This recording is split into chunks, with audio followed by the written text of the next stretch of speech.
The Esan and Edo dispute origin, the UZEA War. The Edo people remain the home and source of majority of the ethnic groups of southern Nigeria, with the Oba sitting as a respected royal father, honored by all the independent kings of Esanland. But there remains a sense of dispute and disunity among the Edos and the Esan. Although it is largely historical in origin, it still has a huge impact on the relationship of these two beautiful tribes. In this video, I will be putting into perspective the great war that took place between the mighty Benin Empire and the kingdom of Uromi in Esanland.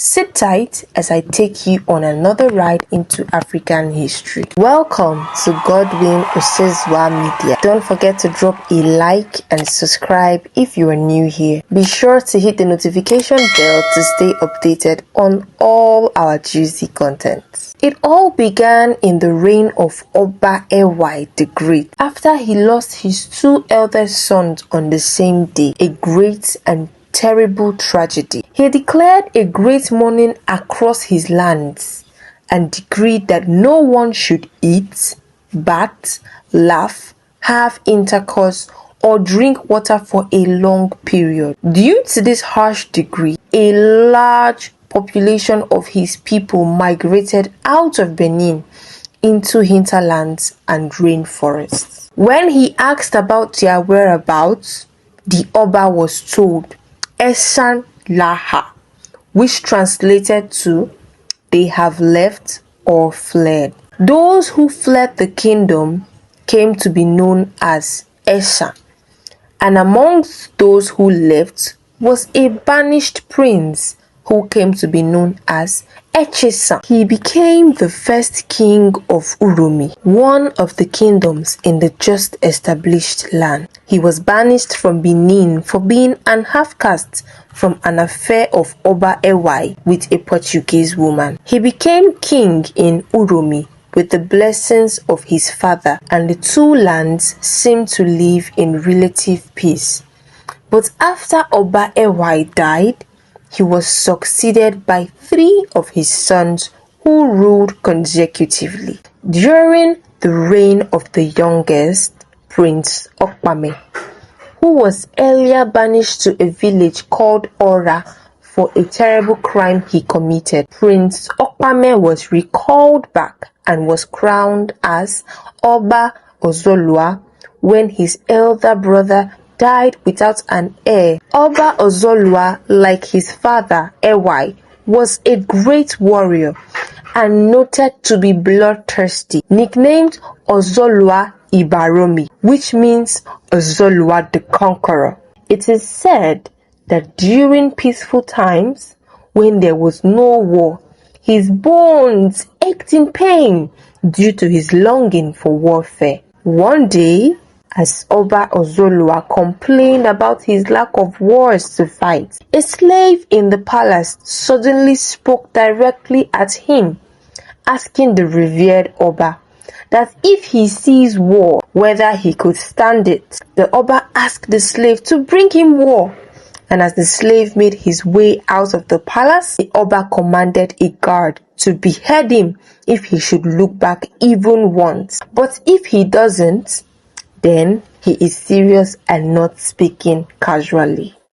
The slave never looked back and went immediately to Uromi kingdom in Esanland, where Aba, the son of Esan, now ruled as king. He presented a white chalk to Aba. Accepting the chalk would mean accepting the overlordship of the Oba over his kingdom. Aba blatantly rejected the chalk, claiming independence from Benin. When Oba Ozolua got wind of this, he set out with his large army against Aba to crush the rebellious kingdom to the ground. Aba too marched with his armies and met with the Benin soldiers at the crossroads of UZEA, and the war began. The Benin soldiers had a far larger and more organized army and should have easily won the war.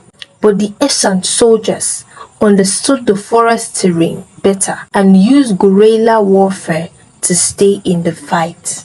Agba at one point escaped and hid in the palace of King UZEA, who was his ally. But the king of UZEA sought a way to avoid issues with the Oba of Benin and end his harboring of Agba. One day, Agba was sitting at the courtyard and witnessed a group of ants attacking a cockroach. The cockroach escaped and ran towards Agba, who threw it back to where the ants were gathered. Just then, the UZEA king, who had witnessed everything, exclaimed, "You wicked man!